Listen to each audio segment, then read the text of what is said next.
parents are very, I don't want to say aggressive, but they want her to do well and they encourage her a lot. So she really tries real hard and she does well. So she's definitely been one of our MVPs this year. She's pitched every game for us and had some real big hits here and there. And yeah, she's definitely a good kid. Love it, man. Hey, okay, Jimmy, we're live here. Not the smartest guys in the room. We're streaming. So last night I attended a softball game.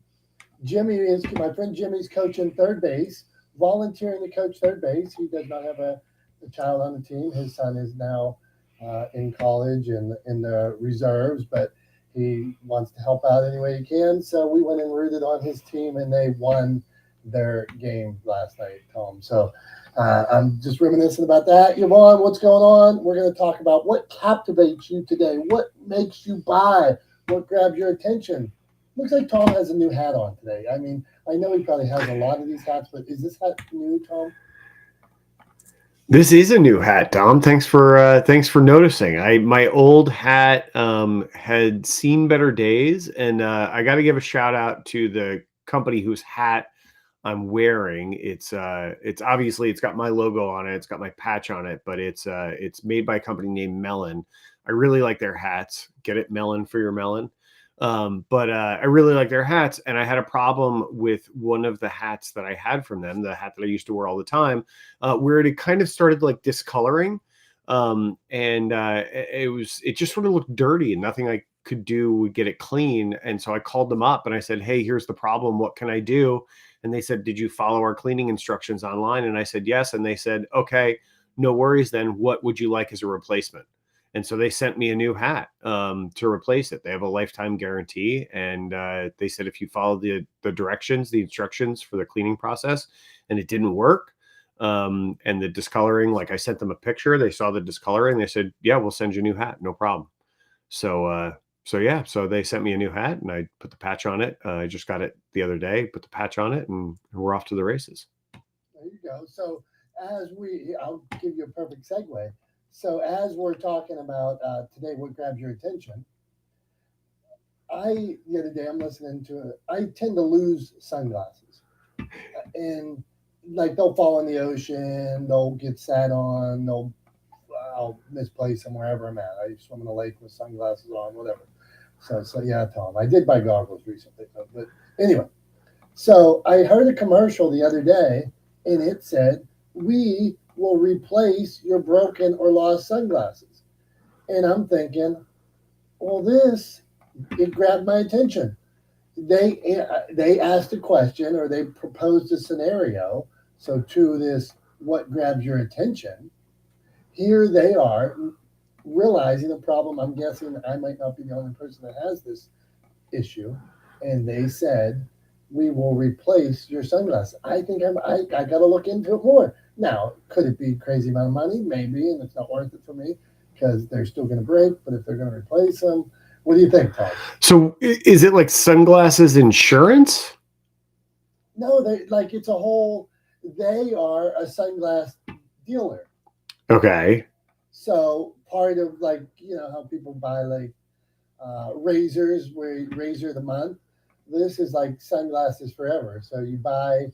I haven't looked at the price or anything yet. I'm just saying they grabbed my attention. So I need to know more. I want to research this now.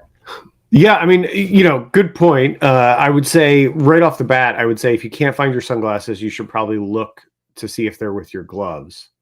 That's an inside joke from when Dom and I did our road trip in February. He had a little trouble finding his gloves, and so that was that was just a little barb at Dom for everybody who missed that. But anyway, yeah, it sounds like basically it's an insurance. Like they ran the numbers, right?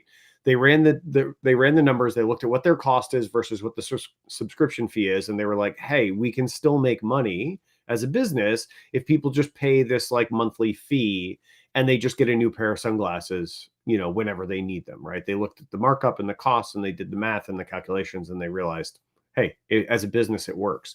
So I mean, good for them, because like I am unsurprised to hear, Dom, that you are not the only person that misplaces sunglasses. It happens, I think, to a lot of people, a fair number of people.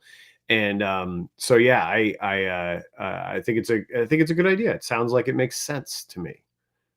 So yeah, that's, I don't know, that's my thought on it, but it makes sense because it also, like, it grabbed your attention. Here's why I would argue it grabs your attention, is because it solved a problem for you. Right. And I think that's one of those things that really, generally speaking, tends to grab people's attention most often, is when they come across something that answers a question, solves a problem, provides them with value. Right. And that was the value to you for that piece of content from that company was, hey, I'm that guy. I lose my sunglasses all the time. I can never find the darn things. I'm misplacing them everywhere. Right. Liz is always giving me grief because I can't find my shades, or I lost another pair of sunglasses, right? Yeah, so like, you're exactly who they're trying to work with, right? Who they're trying to solve a problem for, and you found value in what they were talking about, and the business that they've developed, and so it grabbed your attention. But I think really, like, if you boil it down, distill it down, make a syrup out of what this comes down to me. Shockingly, you're going to be floored by this. This is quite the revelation. I think it comes down to value. What value do you get out of the content, right? Or the information, right? Whatever that case is, like, whatever the case may be, whatever the context is, I think that ultimately it comes down to value. And if someone is providing value to you, whether it's entertainment, information, education, whatever the case may be, solving a problem for you, if they're providing you value, it's going to be engaging. It's going to grab your attention. That's a good answer. That's a good start here, Tom. You got us. Now, as soon as you're talking, I'm thinking about videos people make, and I started thinking it must be a cardinal sin not to have right on the video, like, let's say I'm on a YouTube or a TikTok or something like that, some kind of, and like, answering the question or something right off the bat with in the picture of the video. What do you think? Is that a cardinal sin, Tom? Now, granted, it might not look perfect, but if we're trying to get people to look at it, should I solve their problem just visually in 3 seconds? Hang on one second, Dom. I'm just trying to fix something. I just realized we don't have any audio on the live stream for you or Club Deck, and I'm just trying to fix it real quick. So right now, everybody in the live stream can only hear me. So just stand by 1 second. Why don't we go to somebody else in the room? I just need to fix this. Jim, Ajay, then we're going Yvonne, Julie. What grabs your attention in whether it's a book you're buying, a video you're watching? Is there one thing right off the bat? Is it different each time? What grabs your attention, Mr. Ajay? Well, to Tom's point, I agree with the value, but as I've gotten older, quality means more. So, a good example, I threw away 2 coolers yesterday. They're old, crappy, they didn't last very long. But recently I bought a nicer cooler that is nicer, will last long, a little bit more expensive. But as you get older and you have more money, value comes with, you look at that value a little bit more. The old saying, you get what you pay for, that comes into play as well. You don't want to buy something cheap or cheaply made. You want to buy something that's well made. So that's sort of value. A little different than what Tom says with value, but value in the same sense. Okay, value. There it is. I mean, I would argue that falls right in line, Jim, because ultimately you're talking about what's important to you, right? And important to you is value in terms of, like, build quality, right? So that's what you value at that point in your life, quality over quantity, right? You'd rather have 1 of something that's really, really good than 10 of something that's mediocre or not that great. So yeah, so I would say I think that's the same. I think it falls in the same vein as what I was saying. So I wouldn't say it's different. I would say it's actually kind of the same. There you go. What do you think, Jimmy? Is that a fair rebuttal? Yeah, definitely. Yeah, it definitely falls similar. So yeah, I would say it's good. And yeah, I mean, some things you don't need to buy great quality for, but some things you do need better quality items for. You know, if you're like Dom said, if you're going to be swimming in a lake and it's going to be freezing cold, you want to have a really good neoprene suit or something that you're wearing. You don't want to be wearing, something off the shelf that isn't going to protect you from the cold. So, value comes in different ways, but value is important. Yes. There we go. All right, Jimmy, this is not the smartest guys in the room. I will tell you right now, I love my Igloo coolers. My Igloo coolers have treated me well for 30 years. They're adorable. I can like throw them and they just get a little scratch on the side. They're plastic. I'm not buying a Yeti. Sorry. My value system says my Igloo's pretty good for 50th of the money. I'm not buying a Yeti. Now, does that make me not cool? Maybe, because I show up with an old Igloo cooler from 20 years ago. But what say you, Tom? And then let's go to Yvonne on what's grabbing her attention. Yeah, I mean, I think again, like value, I think the value differs from person to person. And this goes back to something we talk about a lot, right? Is that like you can't try to be all things to all people, right? You have to be okay with and understand that you're not going to be everyone's cup of tea. So I would argue that in your case, in your example that you're giving with the Igloo cooler versus like a Yeti cooler, right? I mean, obviously, Igloo coolers are much less expensive than a Yeti cooler. They're also not as insulative over time, right? So like a Yeti might be able to keep ice for 3 days, right? Whereas an igloo, it's going to be water after 24 hours, right? It's all going to have melted after 24 hours. So the question is, what do you value, right? Like for you, you're saying like, look, man, I'm taking a cooler to the beach for the day or to like the park for the day or whatever, or cookout. I don't need it to keep ice for 3 days. I just need it to keep things cold for like a few hours.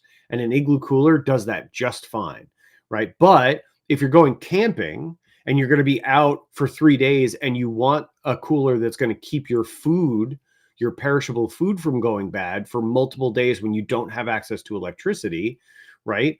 Then maybe a Yeti is worth the extra money because for your use case, it's more important. So like for the camper, they're going to look at your igloo cooler and say like, hey man, that's not going to work for me, right? But for you going to a barbecue or the beach, you're going to look at their Yeti cooler and go, man, that's a waste of money. Right.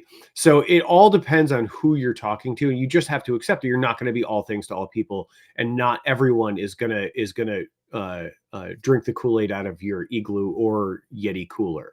Right. So you have to be okay with not being all things to all people, I think. You made a good case for Yeti. Well done.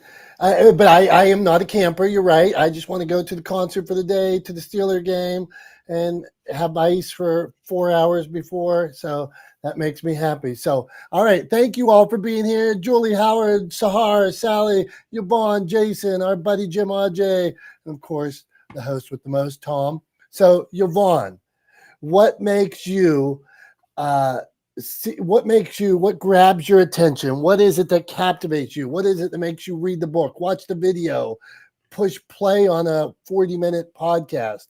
What is it? I definitely have to go to the idea that it's solving a problem, but I'm always, if we talk about what's grabbing my attention, usually it's something funny, or that pulls at my heartstrings somehow. There's a surprise and delight kind of aspect to things that tend to grab my attention. I don't know that, like, I can't say that quality grabs my attention, but if you're pointing out that difference between a Yeti and an Igloo cooler, in a really quick way that shows the difference. Hey, if you just want something to take to the beach, great. But if you want something for, did you ever have the problem where you're out on a camping trip and you got to replace ice every day? Boom, your problem is solved. And so that's a great attention grabber. But quality in and of itself, I don't think would grab my attention. Which I think makes perfect sense, Yvonne. I mean, it's, to each their own, right? Like go back to what I said, that you're not going to be everyone's cup of tea, right? I mean, if if the main pitch for someone's product is quality, then maybe you're not their target market, right? Or their target audience. I think at the end of the day, you have to know who you're talking to. And what I mean by that is you don't have to actually know the individuals, right? But you have to have created a client avatar, so to speak, or a customer avatar, right? Like you have to have like thought through like, who is this? If I had to create out of nothing, out of thin air, if I had to build my ideal audience member, the ideal member of my community, who is that person?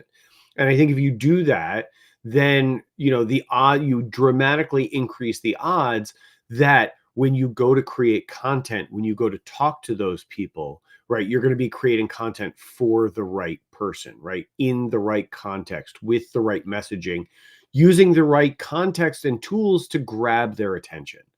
So I think it comes down to that. But, at the end of the day, if you're going to solve a problem for anyone, you have to know who you're solving the problem for. And if you're going to provide value to anyone, you have to know who you're providing the value for, right? If someone came to you and said, hey, I need you to buy a gift for someone, right? What's the first question you're going to ask?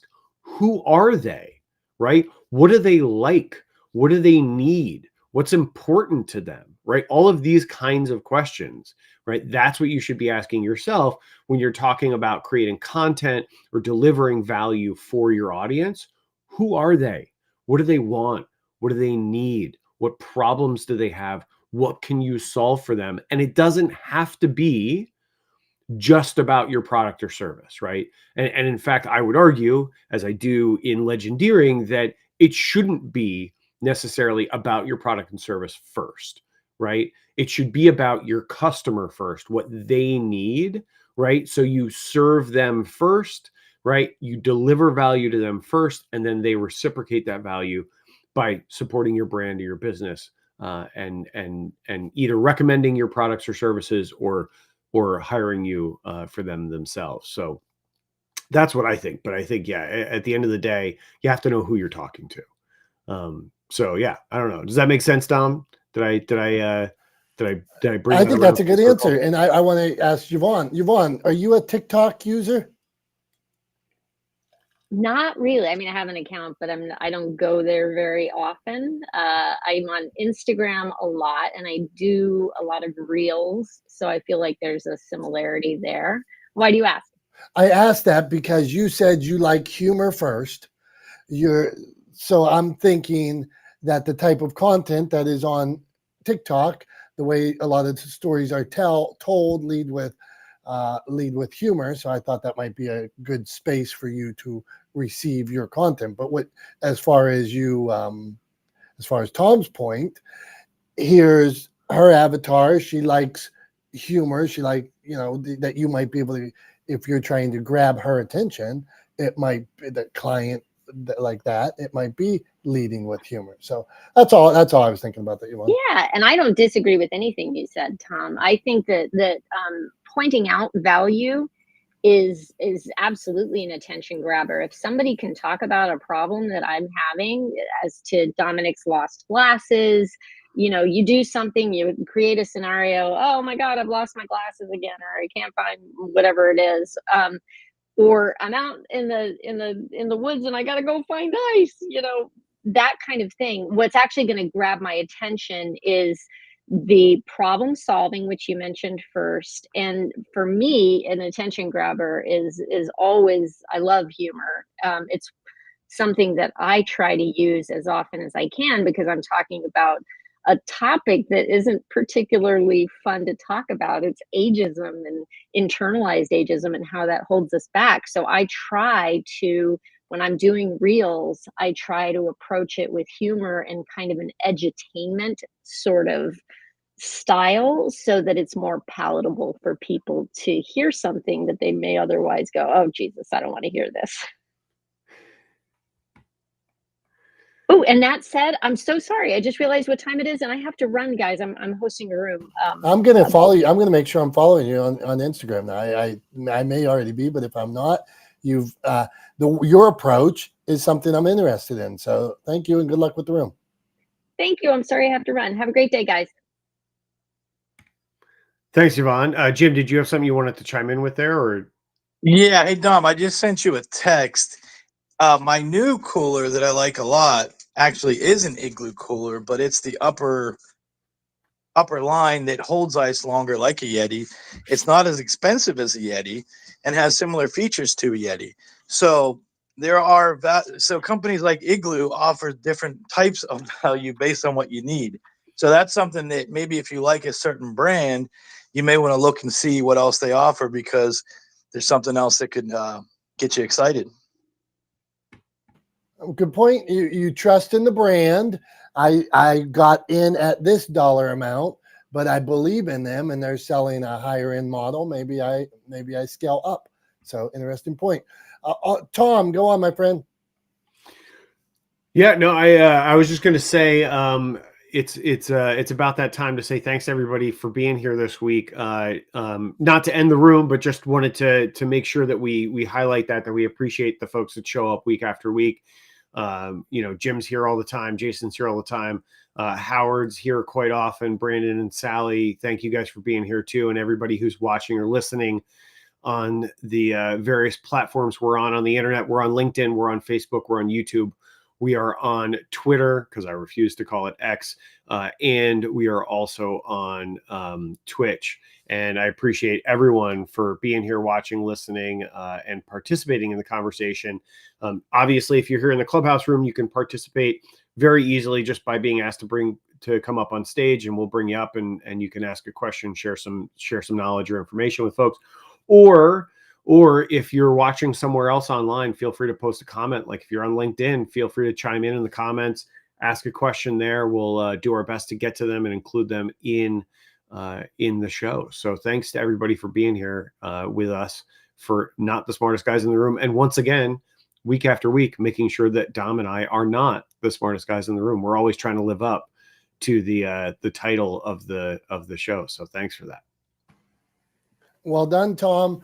Hey, okay, so we're going to keep on cruising here. Not the smartest guys in the room. We're talking what captivates you, what catches your eye when you're buying a book or you're clicking on a video. What is it? I like Yvonne with the humor. Okay, you better grab my attention fast. I'm telling you, you better grab my attention fast. I like to see how long video is if I knew, right? So I like consistency. Well, that I need to know. So that's that you can't say that grabs your attention because the first time I see it, okay, but that's a combination of things, but I need to know right off the bat, what's this about? Where are we going? Okay, you tell me that, I'll hang on. Now you got to get there. All right, not the smartest guys in the room. Jason, what is going on? Hey, and as of right now, except for Jamie that chimed in on YouTube from Canada, it is all guys right now. So interesting. We are all guys in a room. Jason, what do you got? What grabs your attention? Whatever stirs my curiosity. So that grabs my attention. I mean, that's the basic. Value comes after curiosity. It's the action steps, after, when you see something, okay, what does it do? What is it? Could this be an addition, or could it solve a problem? Or it's just intriguing enough to have or do, like, for example, when you see commercials for a vacation somewhere, does what you see the commercials for vacation put you in an imaginary state to a reality state? So value comes from many different places, but curiosity is the one true definer of all of it. Like, if it has you curious or it just relieves, and most of the time I'm only interested in things that stir my curiosity.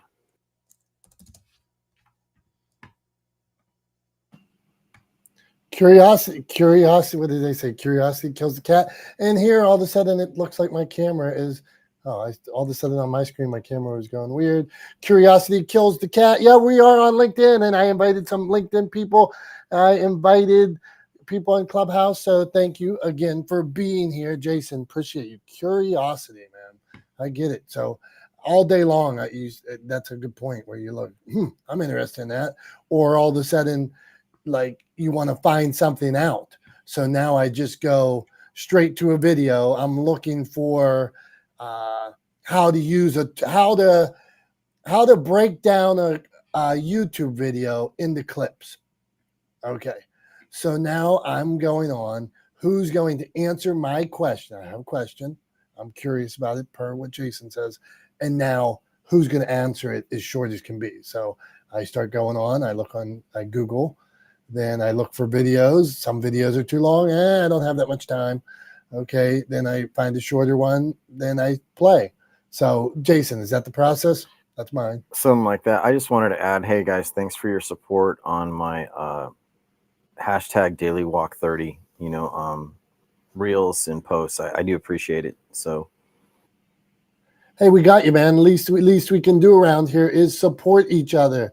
Tom, what say you? What captivates you? Well, you never answered the question yet. You said value, but how do you know in 10 seconds this is value? So you can't say or you give everything you see 40 minutes to decide if there's value.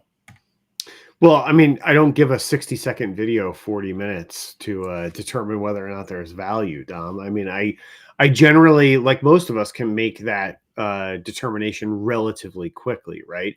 But the thing is that value comes in a lot of different forms, and that's the thing is like that. I think a lot of people have trouble breaking out of, right? They think of value in terms of like money, right? Scratch, dollars, right?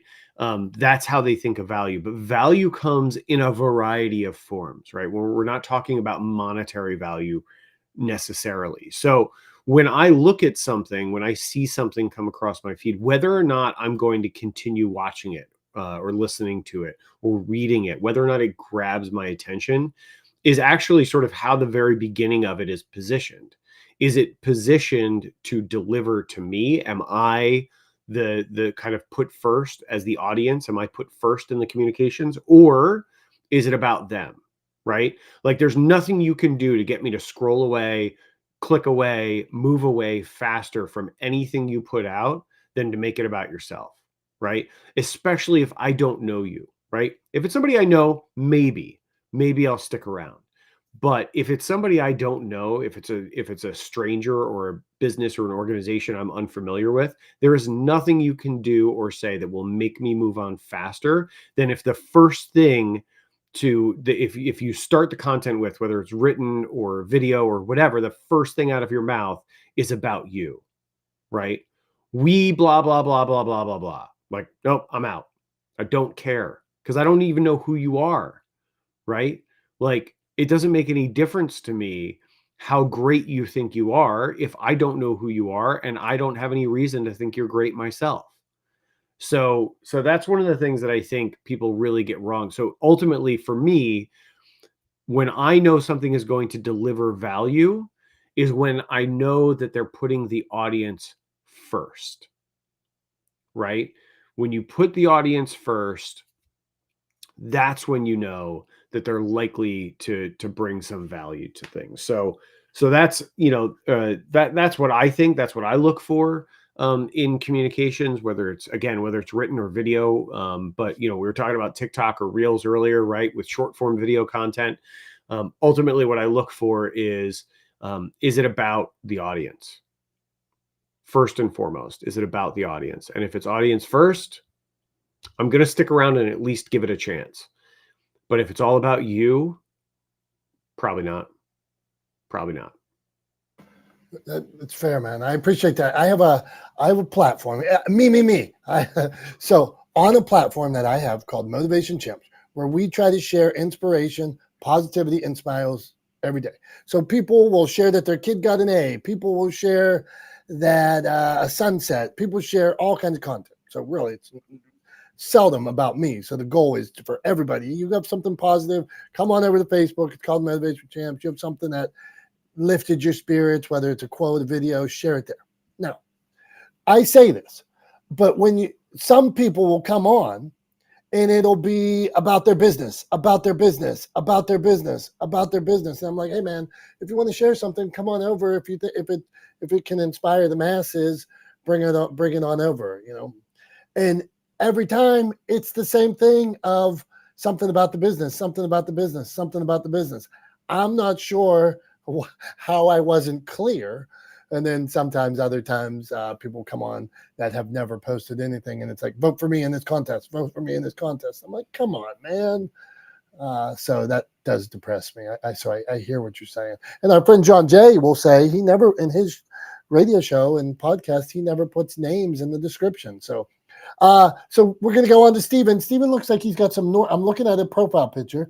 It looks like it could be the Northern Lights maybe, or the eclipse in his picture. So I need to know that because I'm intrigued, as Jason says, I'm intrigued and want to know more about that. But Steven, what grabs your attention is what we're talking about today. What do you got for us? And that is the Northern Lights in Northern California. That's what it is. You were right the first time. What grabs and intrigues me is art. I'm completely like inept when it comes to like TikTok and all that stuff. But I'm an artist. And as an artist, I'm generally kind of a reclusive person. So it's really hard for me to get out there. People who know I'm an artist are in my town. They buy my art from me, but I really enjoyed what Tom had to say. I mean, whenever you're engaging the public, you should be engaging them for, I hate to say their entertainment, but their entertainment and education. What I do, I'm a glass blower. And it's really a solitude, a very solitary pursuit. You don't want people around you freaking staring at the freaking 2,000-degree flame and so on and so forth. So I just was taking what Tom had to say and yeah, okay, that's pretty easy to make it not about me, because I'm not the type of person that likes to put myself out there. So and I've been a medical cannabis cultivator here in California for 27 years. So the last thing a medical cannabis cultivators want to do is put themselves out on Front Street. But yeah, no, I was just kicking back, listening to the conversation, and yeah, thanks for letting me talk.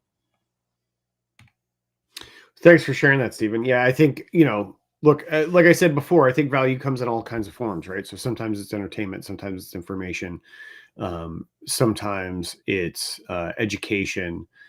It just really it depends on what the organization is looking to do, what value they're trying to provide for their audience, whoever's creating the content. So I think it comes in a lot of forms. It doesn't necessarily have to be laugh out loud funny right off the bat, right? In fact, I know that sometimes I click on stuff or I watch something because it makes me laugh, and sometimes I watch something because it piques my curiosity, right? Like Jason was talking about earlier, right? It grabs my curiosity and I want to learn more. But yeah, it's always value. I mean, it always, look, unsurprisingly for me, it comes down to value, right? I'm value first. That's my whole thing, is trying to provide value first above everything else. So yeah, no, I appreciate your thoughts and your feedback there. And I get that, not everybody wants to put themselves out front and center. But you don't have to. It doesn't have to be about you, right? And you don't even have to be the face of it. Ultimately, it should be about your audience. So That's why I was like, it's kind of easy for me because all the content that I'm creating nowadays is and it even feels weird to say that, but the content that I'm creating is all about the glass work and people enjoying watching me blow glass, because how often do people get to see anybody blow glass? It's a very solitary, activity because of the nature of things. You don't want a piece of glass exploding and your friend getting burned, So it's just kind of things that I do. Steven, do you have a page where, like a YouTube channel or something, where people can watch you? Actually, you have some cameras set up where it's almost like ASMR or something, where people can check out you doing your work? Yeah, for shits and giggles live streamed on Facebook the other day, so you can go to my Facebook. It's just Stephen Elliott, and just my friend he's trying to help me with this getting recognized and helping me make money. So I just started a TikTok. I don't even know how to. Let me go to my TikTok. Look me up, man. I'm going to follow you, and but I love this idea. So here's where I'm going from. Like the show Deadliest Catch. And Tom, what were you on? Coast Guard. What was your show that you were on? Coast Guard Alaska? Was that it? The show I did, show I made up in Alaska was Coast Guard Alaska. Yeah, Coast Guard Alaska. I love the idea. So something that captivates me is a world I don't know. So I am intrigued. I want to be everywhere I don't know about. So let's say The Amazing Race. I want to show The Amazing Race. They take me quickly through all these other countries. They take me through cities. I am seeing a world I don't know. And they expose you to other things going on there, the cultures a little bit. So Stephen, this concept of blowing glass, introducing people into a world they don't know. There was a TikToker on here that made signs, and he had millions of followers. He used to stop in the room once in a while. He made signs, and he had cameras set up in his shop where he's making these signs and boxing them up and things like that. And there was millions of people following. Like I told my kids about it. They were like, "Oh, we watch this show." Millions of people watching somebody make boxes because it's a world. So as Tom said, it doesn't have to be you. It could be the point of view, looking over at you or towards your project. Okay, Tom, I've talked too long. Eric had something to say. It looks like Heather might have something to say. So I am going to get to them. Eric, what grabs your attention? Well, I'm sort of backing up a bit. Go ahead, man. So my son, who's 15, is the complete opposite of me. Like walks into a room and can leave after 2 hours and not know anybody or anything about anything. And I'm the other. It's like, well, if I'm going to be here, I might as well get something out of the room, the people, the experience. And so we were at dinner the other night, and I was explaining, like, look, you had this chance. You're standing in front of a Division I lacrosse player, your goal, your dream, your desire, but you said nothing. What's up? And he's like, well, he doesn't want to know about me. And I'm like, no, honey, you got it backwards. You need to ask him questions about him, and then he'll connect to you and ask questions about you. People want to know that you care. Like, I was like, and I gave him like 20 right up. I'm like, if you're focused on you, then the camera's turned the wrong way, is what we always say, right? And so I was trying to teach him, it's like when you want people to move closer to you, you have to start by moving closer to them. And my favorite thing is people will send me like, hey, have you ever thought about writing a book? I'm like, you didn't even read my profile. like that is not going to work. You didn't even move an inch towards me and ask. So, in the same way, if I'm watching TV, it's like, if I feel like they're like trying to put something in me, then I'm going to sit around. But if I feel like Kardashian thing, then I'm like, no, sorry. I'm not a voyeur. I'm an experiencer. I want an experience. So I'll close out there. Good to see you guys. I have not been here forever. And so I love the fact that coming back, getting to see the smartest guys in the room makes the day. Now that you're here, we have the smartest guy in the room. Thank you. And we, like, seriously, Tom said thank you before, but we do appreciate anybody that comes for 5 minutes, 6 months later. We get life, right? It's like, I really consider this like a radio station where some days you got 20 minutes and you can tune in. Some days you're on the phone that ride, you can't tune in. Some days you're listening to your GPS that day, can't tune in. Get it? But we appreciate when you find us again at any point. So thank you. And we try to stay consistent on message. We're getting better at that. We're not rambling as much. I mean, I'll still talk about my tan. We might talk about Tom's suit that he wears riding his bike or other things. Go on, Tom. All right. It's called a tri-suit, Dom, for the suit. 80th I said time. suit. Yeah, it's called a tri-suit. And I only really wear it for some very targeted training and races. So it's not like that's what I wear every time I ride my bike, because it's not. Huh. Okay, so I'm just gonna read the comments real quick here. Just while Tom I'm brings just it going to up. mute So, you real fast. No, hold on a second. I did have something I wanted to say to Eric. That like when he was talking about facing the camera the right direction, right? It reminded me of that kind of old saying, and I think it's attributed to Eleanor Roosevelt or Teddy Roosevelt. I'm not sure who said it's a Roosevelt. I always get it mixed up, but the saying was that nobody cares how much you know until they know how much you care. Right. And the idea is that the shortest distance, the shortest path towards getting someone to care about you is to demonstrate to them that you care about them first. Right. And you can think about this, how evident this is in our daily interactions with people. If you say to someone or demonstrate to someone that you care about them, they will automatically reciprocate that care. They will return that care. Right. So I think it's just important to remember that like, when you're thinking about what direction to point the camera, how to sort of craft your messaging and decide what you're going to talk about and what you're going to create, is just remember, nobody cares how much you know until they know how much you care. So tell them how much you care first, and then they'll want to know what you're there to say, right? They'll be ready to listen to you. So care first, information second. Lead with story, follow with facts, right? So I just wanted to reiterate that.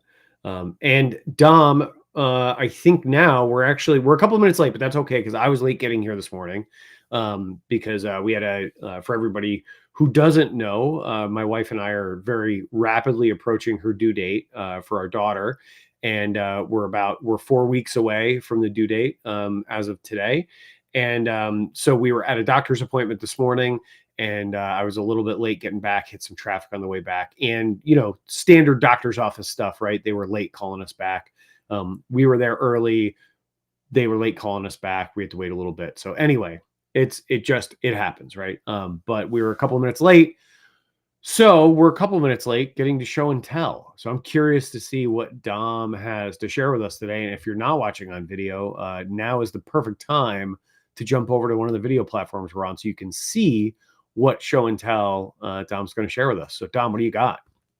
Okay, and I learned in this show, we hope that you can take away something, like hopefully this week, maybe you take away something that captivates viewers and then you use it in your own world. So last week, Tom said I put something on the screen too quick. So this week I will use that, and I will slow down rather than flashing something real quick that you aren't able to see on camera. So today, I live in a town called Greensburg, Pennsylvania. About 10 minutes from where I live, there's a lot of great humans that have come from Greensburg, but about 10 minutes from where I live is Latrobe, Pennsylvania, where Fred Rogers is from, and Fred Rogers is epic, and we love him. But also one of the greatest Americans ever is from Latrobe, Sir Arnold Palmer, and this is an Arnold Palmer bobblehead. And Arnold Palmer was an everyday guy that smoked on the course, let the crowd walk up the course with him, and they called it Arnie's Army when they walked up the course beside him. So Arnold Palmer, this is my Arnold Palmer bobblehead that is in all his glory. I'm a bobblehead guy. I wish I had more bobbleheads. But Arnold Palmer rules. I love his life story. I love his lemonade and iced tea, and overall just a great American that even flew his own planes. Just a cool guy. So there you go, Tom. Arnold Palmer bobblehead. I like it. I'm also a fan of the drink, and the drink makes perfect sense when you think about it, right? Like, I mean, who doesn't, like, you go to a restaurant, any restaurant, right? Even even in the South, a lot of times, even if you get sweet tea somewhere, it'll come with a lemon wedge on the glass, right? Like you will get lemon. So like it seems like such an obvious idea to combine a little bit of lemonade with some iced tea. But man, like of all the things that Arnold Palmer did, I think genuinely, I think like one of the coolest things would be to have like sort of a common, even like canned and distributed beverage, right? Like an Arnold Palmer named after you. That would be pretty cool. I'd be pretty stoked if like, you know, I left behind a legacy of having a common drink named after me. Maybe that's something I should have in the back of my mind one of these days. I'll create a drink. It doesn't have to be an alcoholic drink. Could be something as simple as an Arnold Palmer with just some iced tea and lemonade, whatever. But having a drink named after me would be kind of cool. That's spot on, man. I filmed that show Bikes and Hikes. We're always thinking about what we could like products that would go along with it. You know, oh, we do shirts. Oh, we do a drink. It should be a cookie, whatever. The other day we were filming and we thought bug spray, a repellent, because we are repellents, me and my co-host that I do it with. So we're like, bug spray, that might be it. All right, now, Tom, I got to read these comments before we get on. No muting me. So we're going to start with Heather. Heather says, hi, Brandon.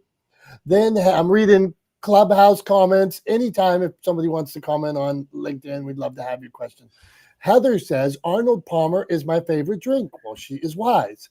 Then you mentioned the word obvious before. So April says, which video platform can you pin a link? So imagine we've been doing this now, live streaming it for a year, probably, maybe more. And we never got the bright idea to put the link of the live stream on Clubhouse. So we will do better. That makes well. I sense. think in our defense, Dom, I think we have done that a lot of times. And actually, in the description of the room, I think it says follow us on social media. You know, at Motivation Champs and at Talex Media, and if you search either one of those, you're gonna find one of the live streams. Because we're on YouTube, we're on LinkedIn, we're on Facebook, we're on Twitter, we're on Twitch. So if you just plug in either Talex Media or Tom Langan or Dominick Domasky or Motivation Champs into that little Google search bar, you'll be able to find us no problem. And the other thing too is not for nothing, but like which platform do we pin a link to, right? Because you can't pin a link to all the platforms. So then we have to sort of decide what platform people want to watch us on, right? Like, and last but not least, and then I'll end my little rant here. But the other thing too is if we post a link in Clubhouse, it's only accessible to the people in Clubhouse, which means that if you are listening in or watching anywhere else, that link does you no good. So I just want to be clear on that. And by no means, April, was that intended as any sort of commentary on your comment. I just wanted to be clear for everyone, whether you're here on Clubhouse or you're anywhere else at any time watching or listening to this, you can find us on Facebook, YouTube, Twitter, Twitch, or here on Clubhouse. And all you have to do is search either Motivation Champs or at Motivation Champs or at Talex Media LLC, and you'll find us. Yeah, I've been sober 13 years. So when I go to the bar to hang out with my friends, the Arnold Palmer is the go-to drink. Thank you for mentioning Mr. Palmer. And yeah, what a freaking lofty goal. And hit it, Tom. Get it, Tom. I'll drink it. I'll drink a Tom, as long as it doesn't have alcohol in it.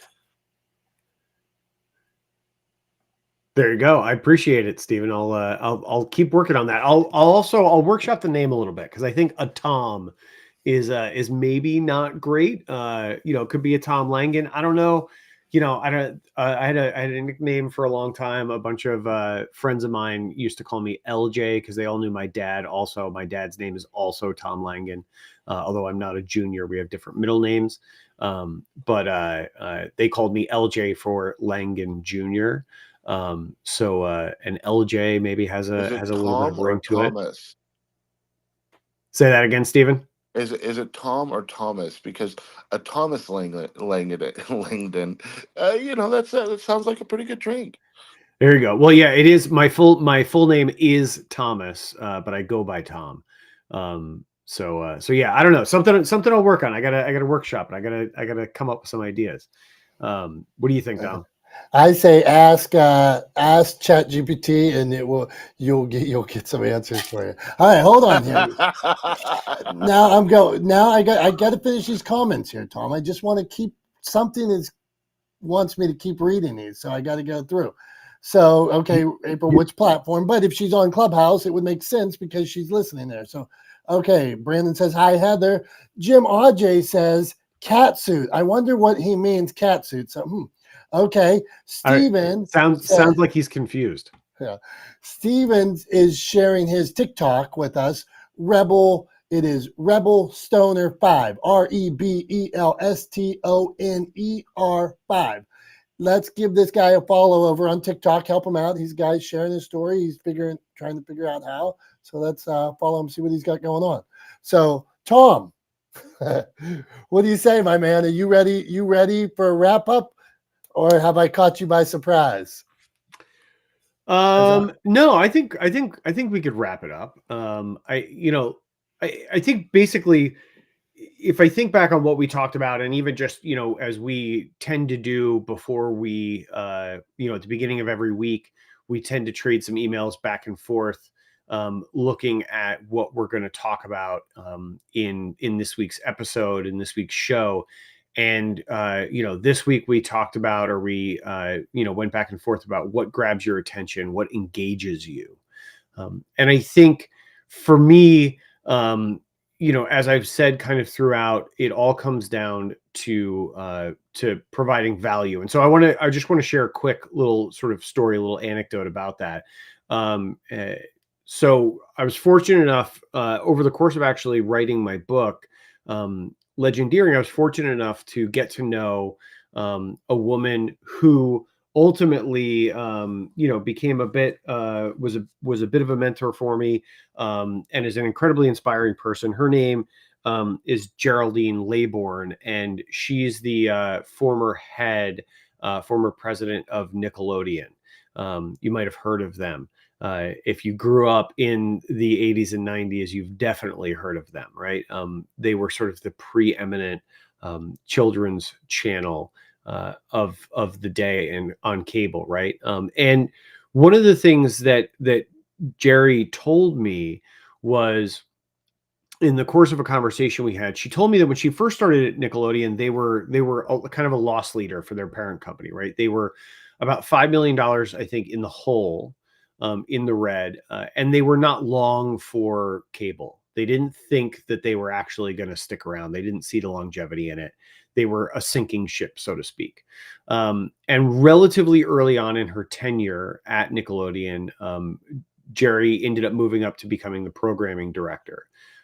And when she did, she kind of pushed an initiative that made a huge shift in the approach that Nickelodeon took towards how they create their content and the kind of content they create. And that shift was really inspired by the fact that her background is in early childhood education. And in early childhood education, one of the things that is paramount is making learning fun, right? Making learning entertaining. And she shifted the mission of Nickelodeon towards entertaining and engaging children and connecting them with each other and their world, right? That became the mission of Nickelodeon. It was really all audience first, right? And that she credits as the pivotal point in their history as an organization. From when Jerry took over as the programming director, under her stewardship and under her leadership, Nickelodeon went along to not only dig themselves out of that multi-million-dollar hole that they were in, but they went on to have a multi-billion-dollar valuation and be the number one network on cable television. Not the number one children's network, right? the #1 network on cable television, right? When she left Nickelodeon about 12 years after she took over. And so I share that story because I think it is a really clear demonstration of just how impactful a strategy of audience first can be when it comes to creating content. So if you want to grab the attention of your audience, if you want to engage your audience, then I think the shortest path there is to figure out first who your audience is, create that avatar, answer those questions, right? As if you're trying to give them a gift, as if somebody has said to you, hey, I need you to buy a gift for them. Ask the questions you would ask if you were going to buy a gift for someone, and then give them the gift, right? Give them the value, deliver for those people. And you will see them engage with your content because you are creating content that delivers value to them and you're doing it deliberately. So that's what I got for this week. Give that gift. That's the best advice I can give. And maybe while you're mulling it over, enjoy an Arnold Palmer, if you're so inclined. I just want to say thank you for everybody for being here this week. I apologize again for being a little bit late.